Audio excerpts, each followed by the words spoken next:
ये कहानी है एक रोजर नाम के लड़के की जो अपनी हवस के चलते घर की सारी औरतों को प्रेग्नेंट कर देता है। इस काम को वो कैसे अंजाम देता है ये देख के आपको मज़ा ही आ जाएगा। हेलो दोस्तों, आज हम जिस मूवी को एक्सप्लेन करने वाले हैं उस मूवी का नाम है what every French woman want, जो 1986 में रिलीज़ हुई थी।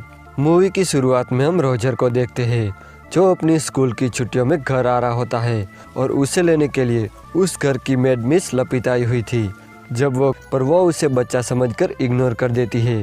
घर आकर रोजर अपनी माँ से मिलता है, लेकिन तभी उसकी मॉम की नज़र रोजर की पैंट पर पड़ती है और कहती है कि तुम्हारी पैंट गीली क्यों है। दरअसल रोजर मेड के संतरे देखकर कुछ ज़्यादा ही जोश में आ गया था, जिसकी वजह से उसका ये हाल। मार्गरेट आती है और कहती है कि इस एज में ऐसा होता रहता है। आगे रोजर अपनी बहन से मिलता है जिसका नाम बर्था होता है। रोजर और बर्था के आपस में बहुत बनती थी, इसलिए एक दिन बर्था रोजर को जंगल में घुमाने ले जाती है। तभी उन्हें घर की मेड लपिता मिलती है और उनसे बातें करती है। रोजर जब झाड़ियों में देखता है तो वहाँ घर की मेड अर्सल किसी के साथ अपनी हवस पूरी कर रही होती है। वो मेड रोजर को देख लेती है और उसके सामने मुस्कुराने लगती है। रोजर ये सब देख के वहाँ से भाग जाता है। फिर रात को रोजर जब अपने कमरे में होता है तब उसे बाहर कुछ आवाज़ सुनाई देती है, पर जब वो दरवाज़ा खोलता है तब वो देखता है कि उनकी घर की मेड अर्सल दरवाजे से आधी बाहर निकली हुई है और कोई उसे पीछे से पेल रहा होता है। हेलन को बेलन मिलने के बाद वो वहाँ से चली जाती है, पर वो आदमी कौन था ये रोजर को नहीं पता चलता। इसके बाद रोजर सो रहा होता है, तभी उसके पास बर्था आती है और वो दोनों बातें करते हैं, जहां बर्था रोजर को बताती है कि हमारी मौसी मार्गरेट अभी तक वर्जिन है। वो कहती है अगले दिन बर्था रोजर को नदी किनारे ले जाती है और कहती है कि यहाँ घर की सारी मेडें नहाने आती है, और ये कह के वो दोनों छुप जाते हैं। तभी थोड़ी देर बाद घर की मेडें नहाने आती है। रोजर और बर्था चुपके से उनकी बातें सुन रहे होते हैं, लेकिन तभी वहाँ 3 आदमी आते हैं जो उनके ही घर के नौकर होते हैं। वो तीनों मेड्स को देखकर उनके सामने सुसु करने लगते हैं और उनको अपना औजार दिखाते हैं।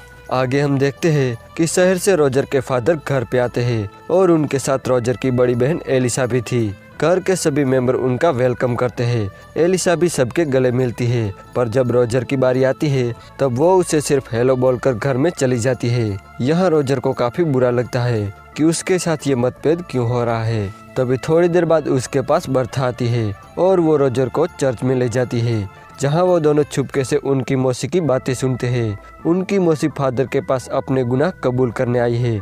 मार्गरेट अपने गुनाह कबूल करते हुए कहती है कि मुझसे एक बहुत बड़ा पाप हो गया है। वो कहती है कि जब से रोजर घर पे आया है तब से मैं उसे प्यार करने लगी हूँ, और ये भी कहती है कि रोजर मेरे सपनों में आता है और मैं उसके साथ इंटीमेट होती हूँ। मार्गरेट की ये सारी बातें रोजर सुन रहा होता है और ये सुनकर रोजर बहुत ही खुश हो जाता है, लेकिन तभी वो चर्च की छत से नीचे गिर जाता है, जिससे फादर और मार्गरेट को पता चल जाता है कि रोजर उनकी बातें सुन रहा था। इसलिए वो रोजर को लेकर उसकी मॉम के पास जाते हैं कि इसे मार मार कर इसका पिछवाड़ा लाल कर दिया जाए। रोजर की मॉम को ये बात पसंद आ जाती है और वो ये काम मार्गरेट को सौंपती है। मार्गरेट रोजर को मार मार के उसका पिछवाड़ा लाल कर देती है। अब रोजर बिस्तर पे उल्टा होकर सो रहा था, पर तभी उसे कप बजने की आवाज़ सुनाई देती है।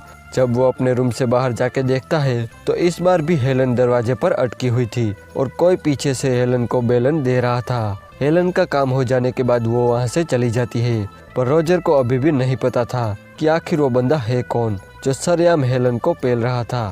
थोड़ी देर बाद रोजर के पास अर्सल आती है और वो रोजर से कहती है कि अगर तुम्हारे पिछवाड़े में दर्द हो तो मैं क्रीम लगा दूं। इस पर रोजर मना कर देता है। रोजर अर्सल से पूछता है कि आखिर वो बंदा है कौन जो सरेआम हेलन की पुंगी बजा रहा था। तब हेलन कहती है कि ये हम मेड का सीक्रेट है, और ये कह के वो वहाँ से चली जाती है। फिर आ रहे होते हैं। फिर थोड़ी देर बाद रोजर को एक किताब मिलती है जिसमें बहुत सारी हवस भरी कहानियाँ थी। रोजर उस किताब को छुपा कर ले जाता है और एक अस्तबल में जाके पढ़ने लगता है, लेकिन पर रोजर छुप जाता है। पर तभी वहाँ हेलन भी मुर्गियों को दाना डालने आती है। नौकर उसे देखकर उसके पास जाता है और उसे विंडो में फंसा देता है और बाहर जाके हेलन को बेलन देता है।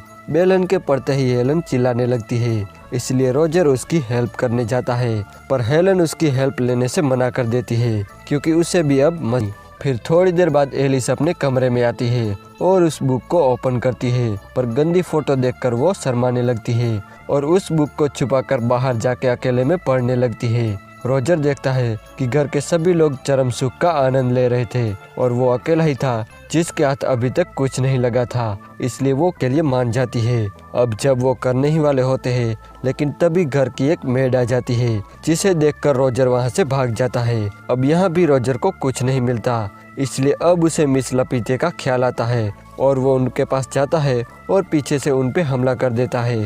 पहले तो मिस लपीते उसे मना कर देती है, पर बाद में वो भी मान जाती है।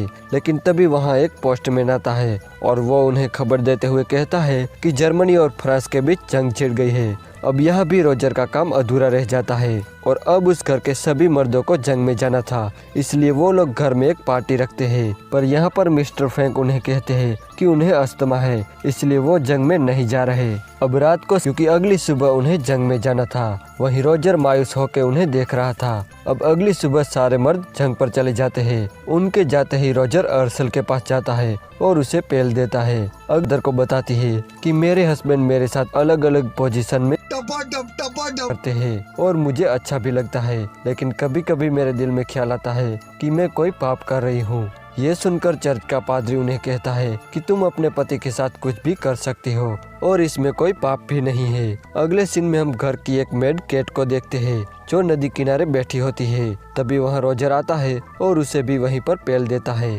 रात को रोजर अपनी मौसी का इंतजार करने लगता है। थोड़ी देर बाद मार्गरेट आती है और रोजर उसे बातें करने लगता है। वो कहता है कि आप अभी तक वर्जिन हो, इसलिए मैं आपकी मदद करने आया हूँ। ये सुन के पहले तो वो नर्वस हो जाती है, पर बाद में वो भी मान जाती है और रोजर उसे भी पेल देता है। फिर थोड़ी देर बाद हेलन चाय देने आती है। जब वो जाने लगती है तब रोजर उसे पीछे से पकड़ लेता है और हेलन को अपना बेलन देता है। फिर अगले दिन रोजर अस्तबल में जाता है जहाँ उसकी बहन एलिसा घोड़ों को साफ कर रही थी। अब यहाँ रोजर उसे सेड्यूस करने लगता है और वो मान भी जाती है और रोजर उसे भी पेल देता है।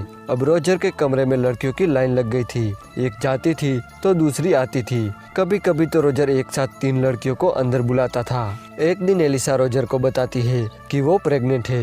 ये सुन के रोजर को टेंशन होने लगती है और अब वॉर भी खत्म हो चुकी थी, इसलिए घर के सारे मर्द लौट आए थे। तभी अर्सल रोजर से कहती है कि वो प्रेग्नेंट है। तभी मार्गरेट भी उसे कहती है कि वो भी प्रेग्नेंट है। अब रोजर सोचने लगता है कि इसका क्या किया जाए, क्योंकि अगर इस बात को पता उसकी मॉम को चला तो वो उसकी गोटियां निकलवा देगी।